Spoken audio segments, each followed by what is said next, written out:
Our next guest was supposed to fight Daniel Cormier June 6th at UFC Fight Night 68. However, with DC pulling out and filling in for Jon Jones to win the vacant light heavyweight title, he was left in limbo. He is an Ultimate Fighter winner and is not opposed to possibly changing his nickname to Master from Darth if the situation was right for it. Ladies and gentlemen, Ryan Bader is back on Submission Radio. Ryan, welcome to the show.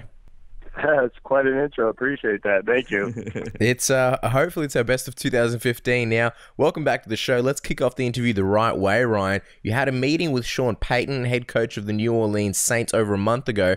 Any room for you on the team? And since you and Daniel Cormier were both in the meeting, did he mention who would be a better Saint if you had to choose one to jump on the field for a game? Well, back in high school, I played a little football. Was Nevada Defensive Player of the Year. So, I think I'd get that shot over DC. Hopefully, since he got that title shot at least. I go in there, play a little linebacker or something for sure. Yeah, that's it. Imagine if he stole that shot away from you as well, Ryan. That would be rough. Oh, Now, man. let's pick up where we left off from our last chat when you were last on the show. You were preparing to fight with DC when suddenly Jon Jones does the hit and run and you saw Jon Jones was out. You instantly started campaigning for a title shot. Let me ask you, did you get any indication from the UFC that you might have actually gotten the opportunity, or did you know straight away it was going to be a long shot? Yeah, no, I just didn't hear back from him on that one with Anthony Johnson. So, but at the same time, I kind of was thinking, hey, maybe all of a sudden they just call and say, hey, you got it, are you ready? And then we jump in. Obviously, that didn't happen. Cormier ended up getting that shot, and then became the champ. And awesome for him. He made the best of that opportunity. But I thought it should have been me in there. And Cormier and I were supposed to fight already in June.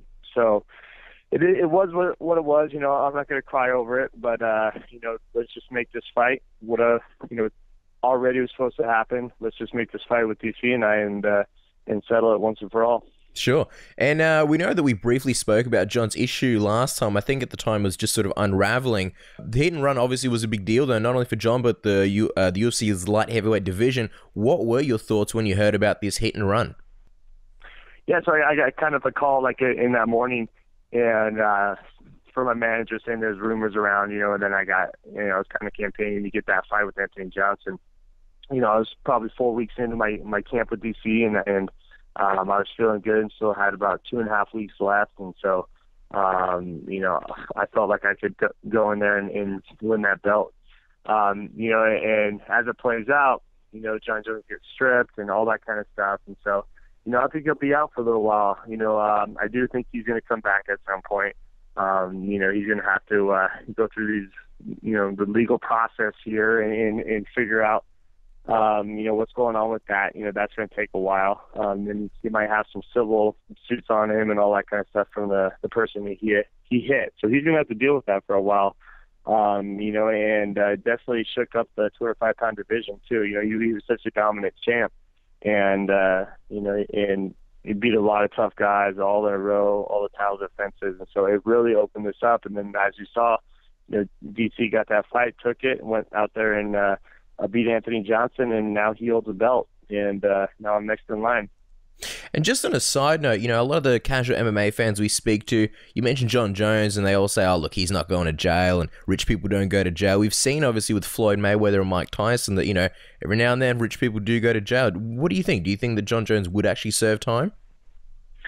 I have no idea. I know he's been kind of in trouble before, so he might have a couple priors, and if it was just a hit and run, and he left the scene, all that kind of stuff, he probably wouldn't have gotten too much, maybe slap on the wrist or something. But since he injured somebody, let alone a pregnant woman, that bumped it up to a felony. And so, I don't see him serving time. I think they'll do their little process and go through that, and he might get, some probation and whatnot. But that still takes a little while to play out. But, I don't see him serving any jail time, but you never know. You never know what, judge you're going to get, anything like that. So that's the kind of thing you just really just wait and see. wait and see what happened with the victim, and if they kind of settle out of court and all that kind of stuff too. Yeah, Ryan Bader's like, yeah, I'm not sure what's going to happen. And then all of a sudden he goes into detail. You should be a lawyer, man. You There we have the go. skills. I mean, next season of Suits, I know it's not coming out yet. I think Ryan Bader needs to be on the show. Now, let's jump over to UFC 187. Obviously, you were in attendance. Now, I'm just wondering, Ryan, did the UFC intend for you to be there to potentially build up a fight between you and Daniel Cormier? Were you just there by coincidence? No, I was actually there. Friday night, I had a sponsor dinner, so I went up there, and then we were just going to go to the fights. The UFC did provide me with the 2 tickets, and I bought my sister and brother-in-law, and then I brought my wife. So it was just kind of, I have to do a dinner here, and they're paying me to come to this dinner, and then Saturday we can just have some fun and then go to the fights and whatnot, and so for me, went to the fights, and then I was meeting my manager. He was at the press conference, so I was going there to meet him and a couple friends, and we were going to go have some beers afterwards, and went in there. And I wanted to see, to be honest, I wanted to see what was going to go on. I didn't know if Dana White was going to be in there talking about the next, who gets the next title at 205-pound division and whatnot. So I went in there, and then, I was just hanging out with my brother-in-law at the time then, and then, I think DC found me or saw me and we kind of locked eyes or something. And, he started calling me disrespectful, and I was tweeting him before, his big title fight, and, was so disrespectful and all that. He had a mic, he was standing on the podium. I didn't have a mic or anything. All I had to do was try to yell over everybody, and he's talking over me. And so something came over me. I was frustrated. I literally wanted to go up there and slap him, because, I'm sick of all his talk and whatnot, and for him to say I was disrespectful, and not letting him concentrate on his title fight. He was there during that week on that Monday or Tuesday before he was going to fight Anthony Johnson, going out there and putting out an article that said that, I haven't fought anybody in the light heavyweight division to deserve that title shot with Anthony Johnson. And so that kind of pissed me off, because I'm thinking, like, who the hell have you beat in 205-pound division? You beat 2 guys, Patrick Cummins and Dan Henderson. My last 3 fights were the top 10 guys in light heavyweight, and so that's how that whole thing started. He was thinking about me or something during that week to come out with that interview, and so I just tweeted him back, and that kind of started that. The next couple tweets from there, so that's how that whole thing started.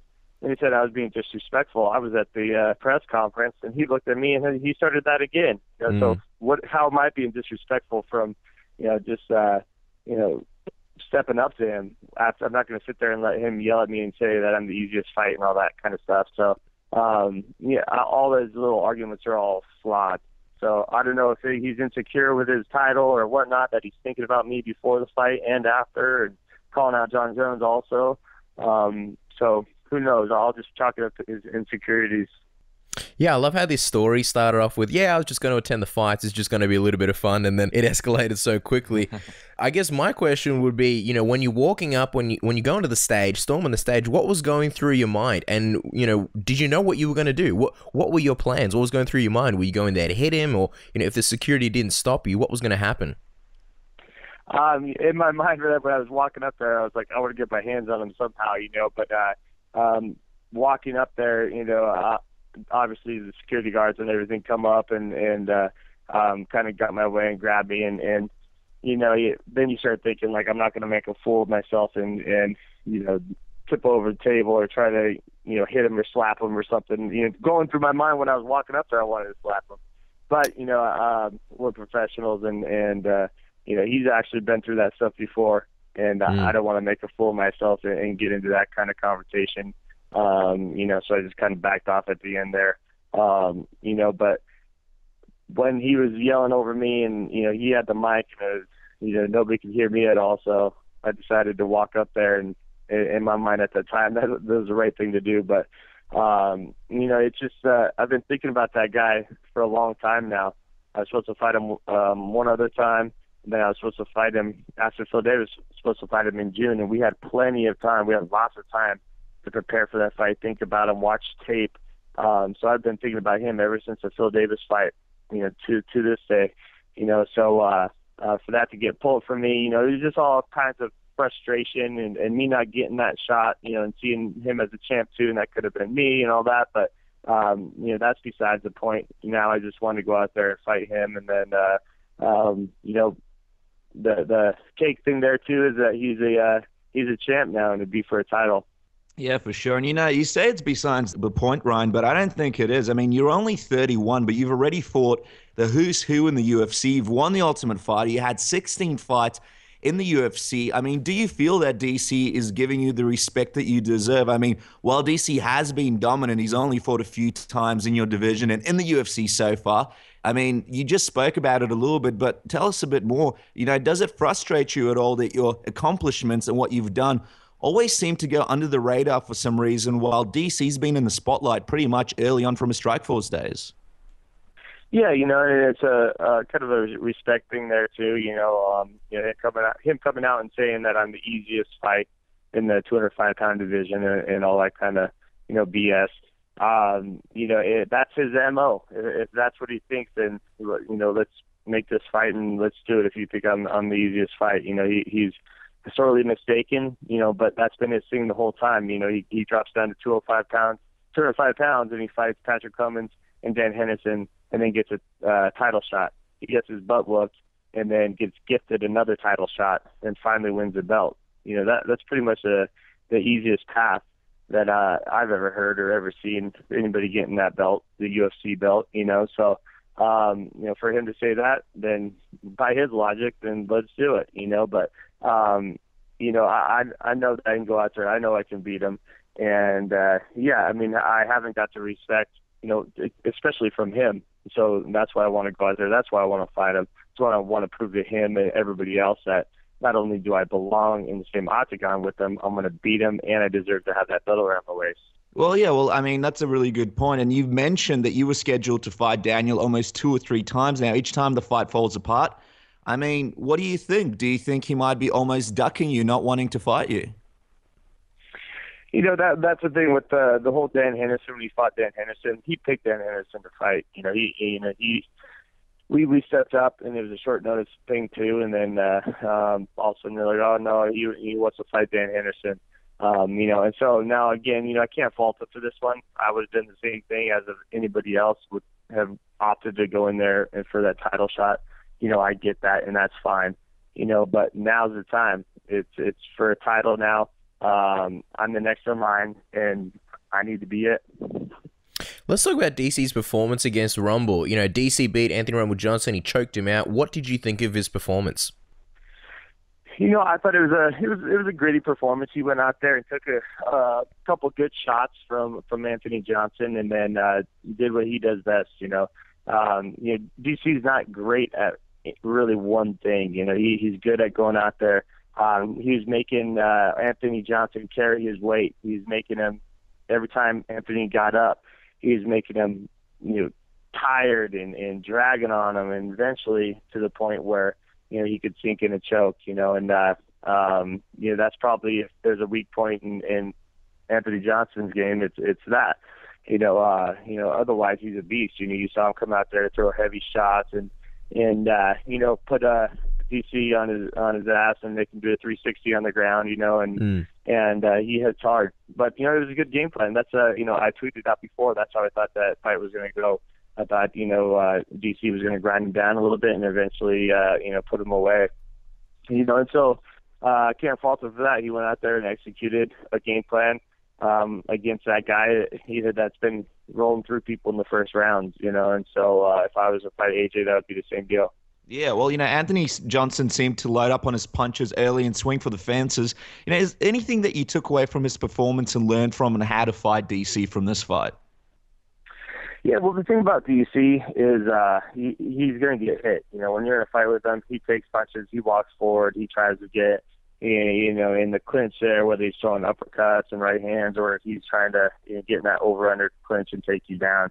So he definitely gets hit. My last opponent was such a hard time tracking him down and not getting hit, Phil Davis, that it's going to be refreshing to be able to put your hands on your opponent. And so, like I said, he's not really great at one thing. He's not great at striking. He's a great wrestler, but He's not great at going in there and securing those takedowns, running through you or anything like that. If he gets in his comfortable positions, then he's going to take you down. But definitely my background and my wrestling background and all that, I know what he's doing. I know I can stay out of those. I can put hands on them. I get my own takedowns. I just feel I match up really well with him. Yeah, and like you said, you mentioned now, and you mentioned last time that in MMA he hasn't fought many high-level wrestlers, or a high-level wrestler like yourself, and you obviously could take advantage and negate some of those things that he did. What did you think about the way Anthony Rumble Johnson handled it in terms of the wrestling? Did obviously he got taken down, but did he do the right things initially to stuff the takedowns? Yeah, that first round he was looking pretty good, and he was very hard to take down, and he was making. What was great about what he was doing, he was making Cormier pay when he was in there and not really fully committing to those shots and in those, not so great positions. Anthony Johnson was definitely making DC pay there. But, DC is great, like I said, at making you carry it his way, and he's got that body where, he can do that. And so, by the time, second round was coming to an end there, Anthony Johnson was tired. He's tired of trying to get up, trying to keep DC off him. Make no mistake, DC's on top of you. It's not a place you want to be, and so Anthony Johnson was doing really well until, that kind of very end where he started gassing out a little bit. Yeah, for sure. Now, there's a bit of a thought process going on with fans.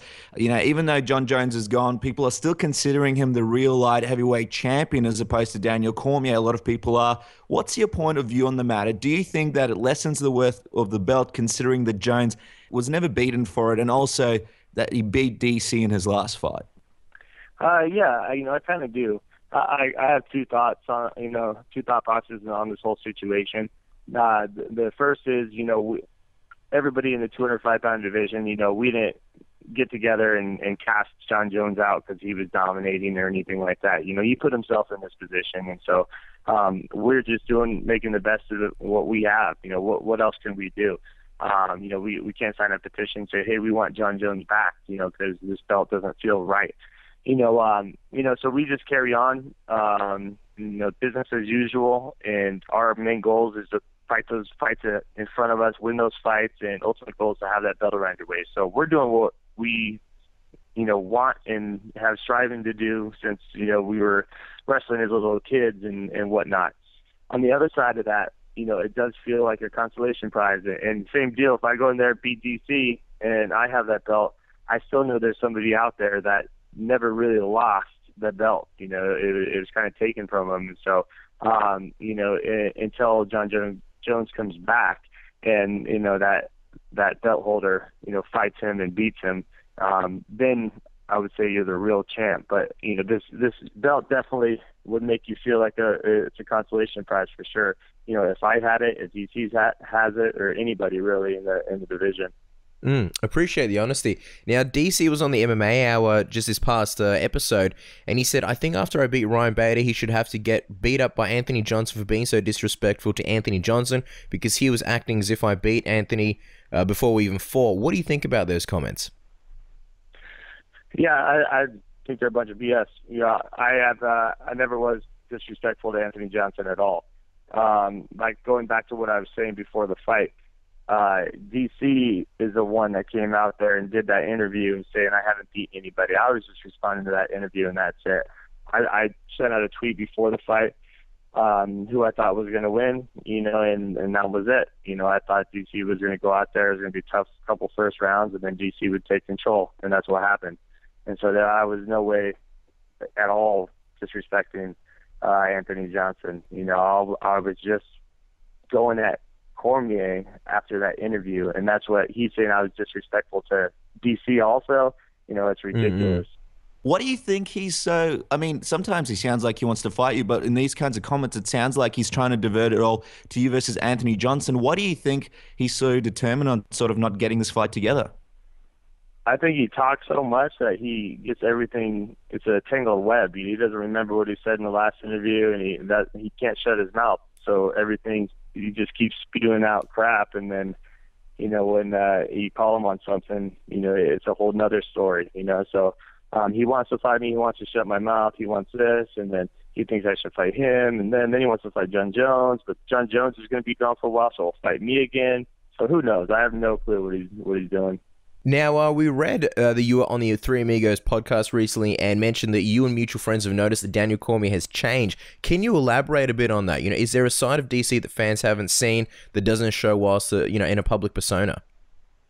Yeah, no, I mean, not really. I don't like to throw anybody under the bus. They're just randomly people come up and just say his whole demeanor, and he's not the guy he used to be, and not even fighters or anything, just people, your regular Joe, kickboxing, cardio kickboxing, people that go to the gym, and so that's what I was just saying, just that whole deal, we come from a wrestling background where we never got any accolades, you go out there, win nationals or become an All-American, you get a hug from your mom and handshake from your dad, and that's it, and that's what we're used to. And you go through your life humbly, and and you go into this whole MMA deal, and so people want your autograph, and you're like, holy crap, what do people want my autograph? And you respect the fans and just respect yourself and the sport itself.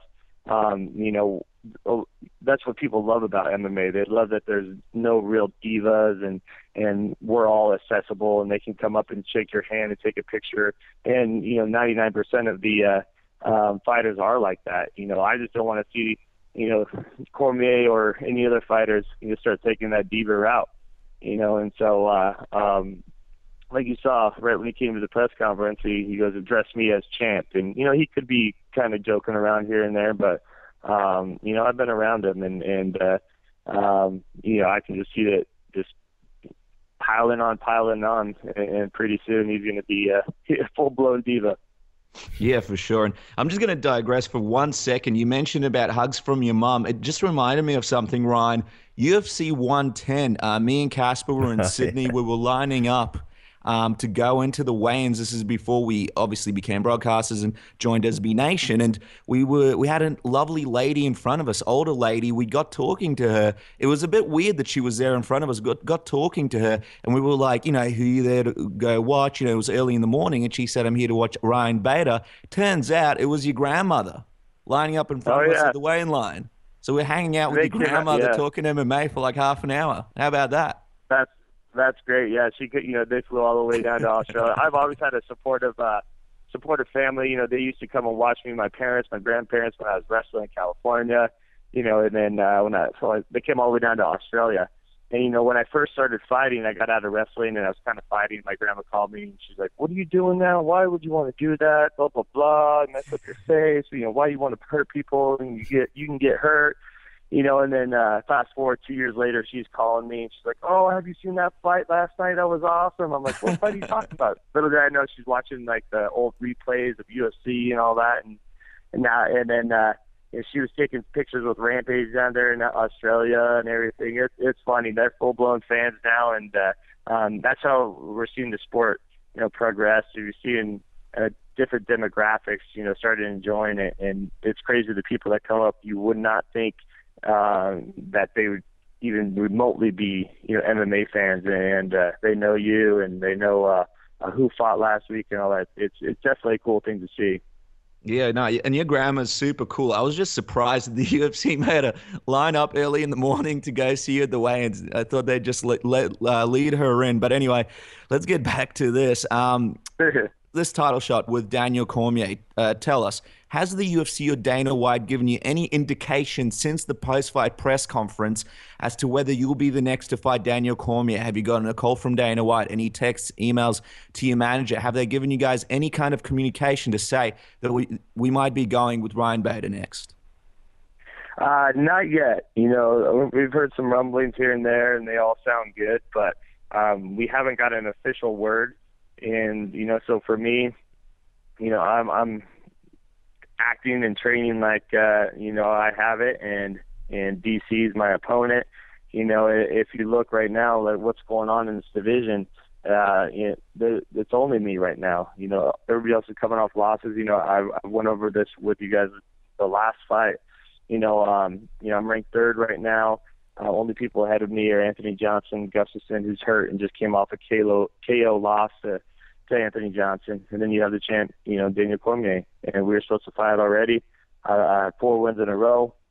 Let's finally do this. Let's make this third time a charm. Well, obviously you want the fight. A lot of other people want the fight as well.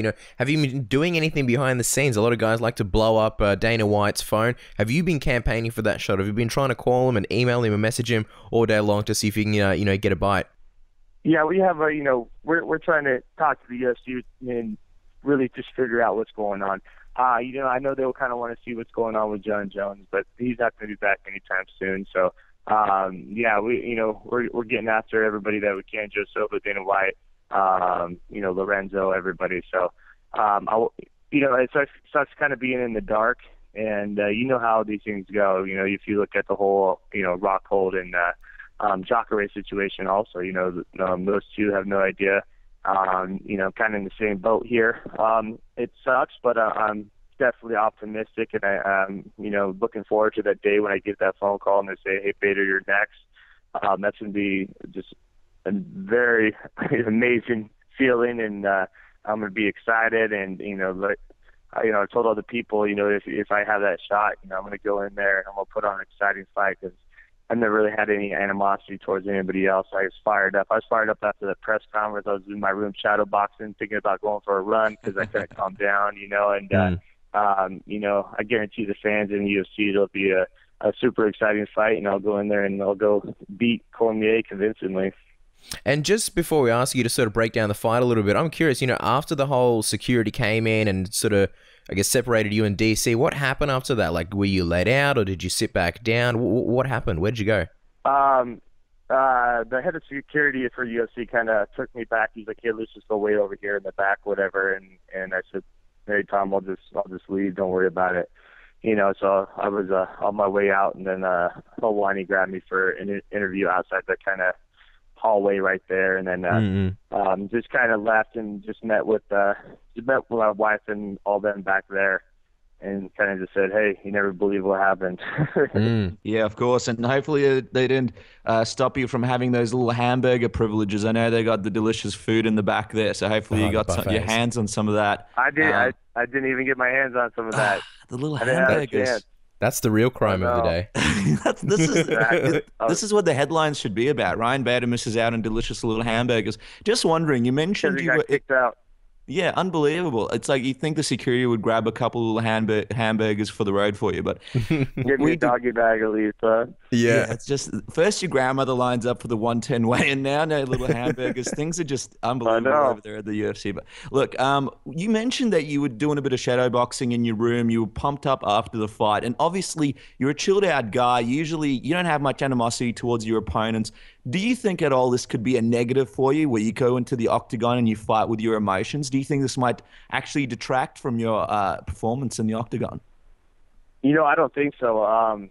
It just gave me more of I can't really, just more of a kind of a positive emotion, kind of like I'm fired up. I want to go in there and just let it loose. And I just feel like I still haven't fought to my potential, and I want to let that out, and maybe this is what needs to happen to let that out. Mentally, I feel amazing. I feel like I want to go out there and make a statement. Where in my past fights, I've never had animosity towards my opponents, and you're going out there thinking about it more as like a chess game, and you need to do this and this and this.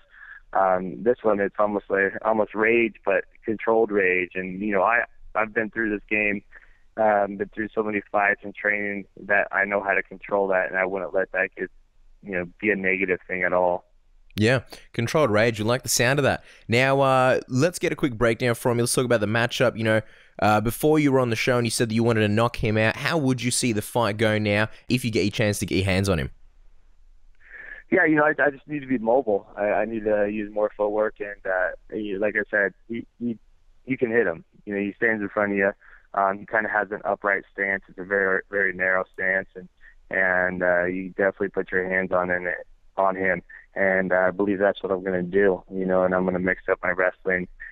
He's never really been threatened with takedowns besides Jon Jones a few times in that fight, so he's got another little thing to worry about. It's always everybody else is worried about his takedowns, you know. So he can't just stand there and give up his legs and keep in that stance. You know, he's got to change things up a little bit. So I just feel I have, you know, I can threaten him more than other people can. You know, on the mat, get him down with my takedowns, and then put some power on him because I know he can get hit.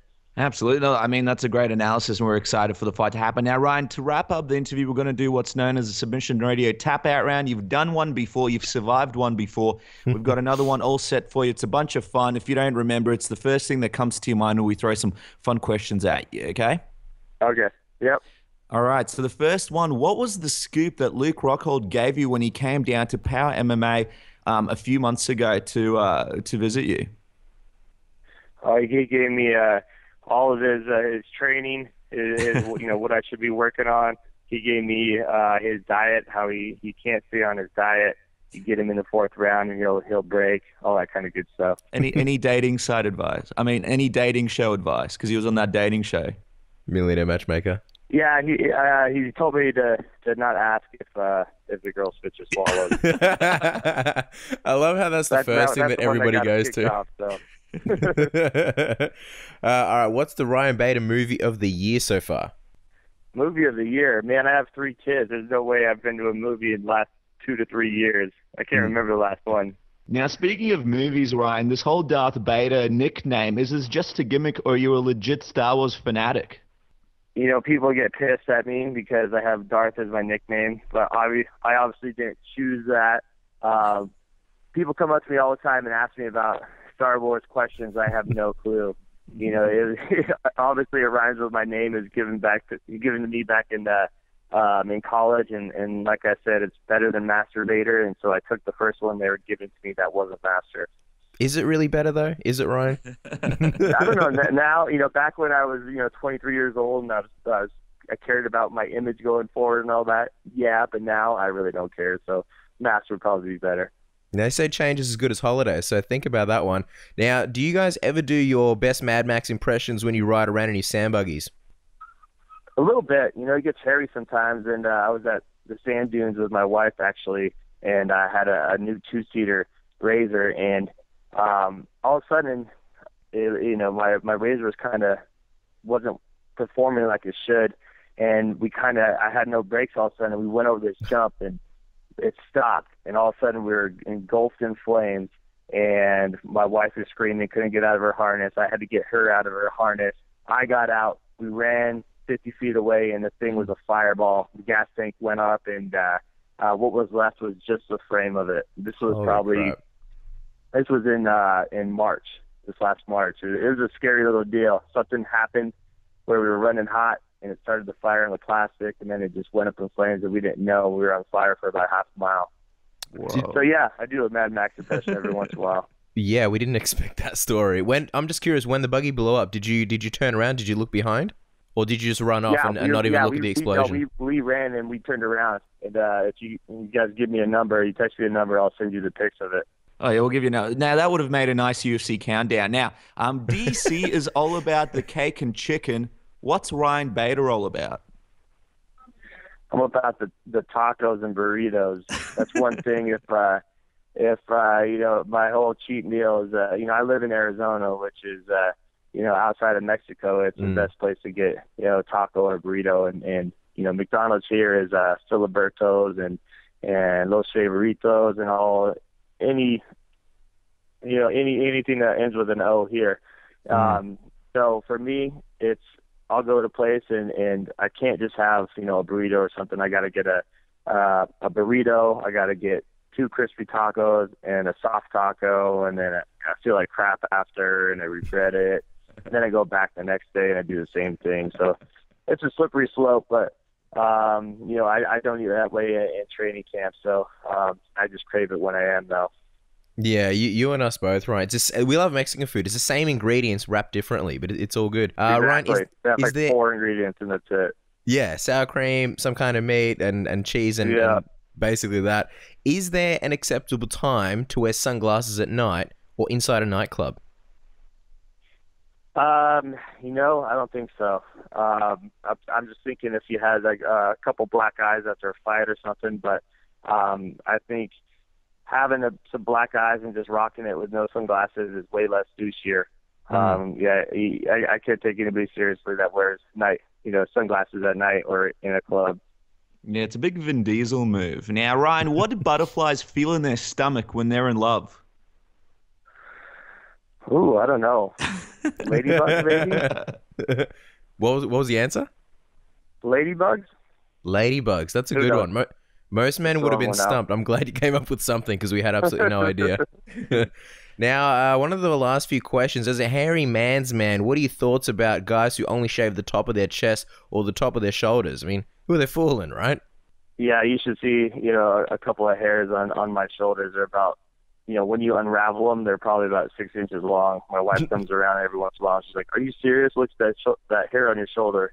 And you'll see it kind of waving. It has its own little jet stream, it's just waving up there. Yeah. So yeah, I'm 31 years old now, and I'm not going to lie, there was a time when I might have trimmed down my chest hair, back when I was 23 and I wore sunglasses in the club, but not anymore.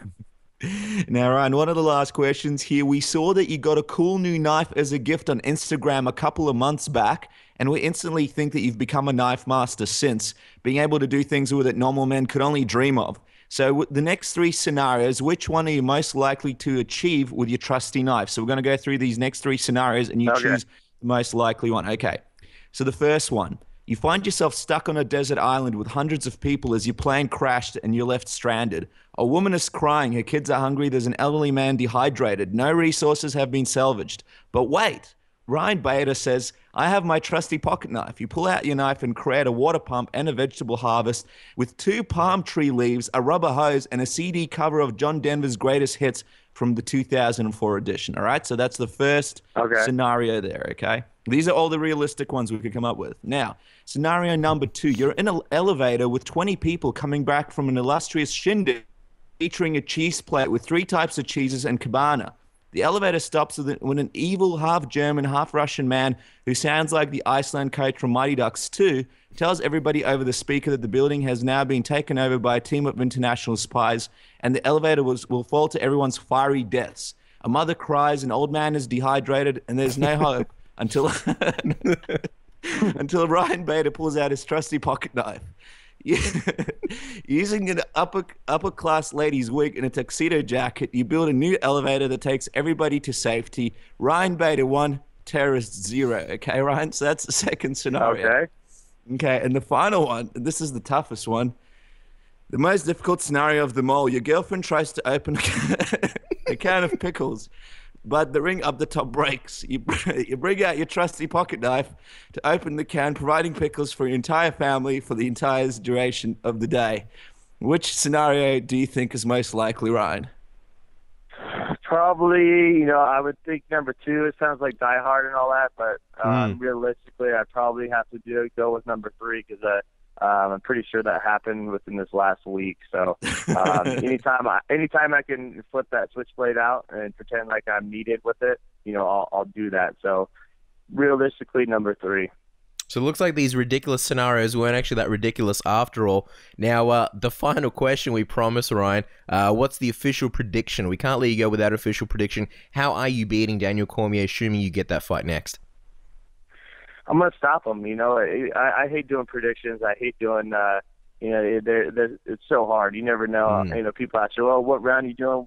What's this?" You have no clue in MMA. I guarantee you'll go out there, I'll put on an exciting fight. And my goal is to go out there and stop him, and I want that belt so bad. I should be in that, in this title fight. I want to fight DC. We've been scheduled before, but I guarantee you this: I'll go out there, put it all on the line, and take that belt. Well, there you go, guys. Follow Darth Bader on Twitter at Ryan Bader. Ryan, best of luck, and hopefully we get to see you fight DC soon. Thank you very much for taking some time out and being on Submission Radio, man. Always fun, guys. Appreciate it.